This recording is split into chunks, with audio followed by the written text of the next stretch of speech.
Hi అండి everyone. ఇవాళ నేను గోంగూర పచ్చడి చూపిస్తున్నానండి. ఫస్ట్ ప్యాన్ పెట్టుకొని కొంచెం ఆయిల్ వేసుకొని అందులో ఒట్టిమిరపకాయలు, ఆవాలు, మెంతులు, కొంచెం జీలకర్ర వేసి ఫ్రై చేసి జార్లో వేసుకోవాలండి. అదే ప్యాన్లో కొన్ని పచ్చిమిర్చి కూడా వేసుకోవాలి. ఒక 5-6 మా చెట్టుకు కొంచెం వెళ్ళిందండి గోంగూర, మా చెట్టు అండి గోంగూర అని. పచ్చిమిర్చి వేసి గోంగూర కూడా ఫ్రై అయ్యేటట్టు చూసుకోవాలి. ఆ జార్లో ఒట్టిమిరపకాయలు, మెంతులు, జీలకర్ర ఇవన్నీ ఫ్రై చేసుకున్నాం కదా, అందులో కొంచెం ఉప్పు వేసేసి పౌడర్ చేసి పక్కకు పెట్టుకోవాలండి. అదే జార్లో ఏం చేయాలి, గోంగూర మొత్తం జిగురు అయ్యేంత వరకు మంచిగా ఫ్రై చేసుకోవాలి, నూనె పైకి వెళ్ళేటట్టు. అదే మసాలాలో కొంచెం చింతపండు అండి, కొంచెం 5-6 రెబ్బలు టేస్ట్ గురించి. మనం ఈ ఫ్రై చేసుకున్న గోంగూర పచ్చిమిర్చి ఉంది కదండి, ఆనియన్ వేసి గోంగూర కూడా పచ్చిమిర్చి కూడా వేసి ఫైన్ పేస్ట్, అంటే నార్మల్గా పేస్ట్ చేయాలండి, మరీ సన్నగా చేయొద్దు. నార్మల్ ఒక 2-3 టైమ్స్ తిప్పండి, అంతే చాలు.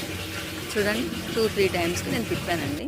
చూడండి అట్లయితుంది, కొంచెం గోరెంటాకులాగా అవుతుంది, బరుసు.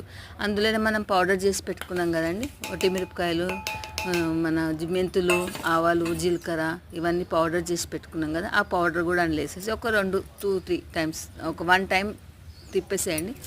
అది మన డిష్లోకి సర్వ్ చేసుకోండి. మళ్ళీ ఆయిల్ పెట్టుకొని, కొంచెం ఆయిల్ మంచిగా వేయండి. ఆయిల్ పెట్టుకొని కొంచెం జీలకర్ర, ఆవాలు, ఒట్టిమిరపకాయలు, కల్లెమాకు వేసేసి మనం చేసి పెట్టుకున్న గోంగూర పచ్చడి ఉంది కదండి, ఆయిల్లో అటు ఇటు మంచిగా కొంచెం ఫ్రై అయ్యేటట్టు, పచ్చిదనం పోయేటట్టు ఫ్రై చేయండి.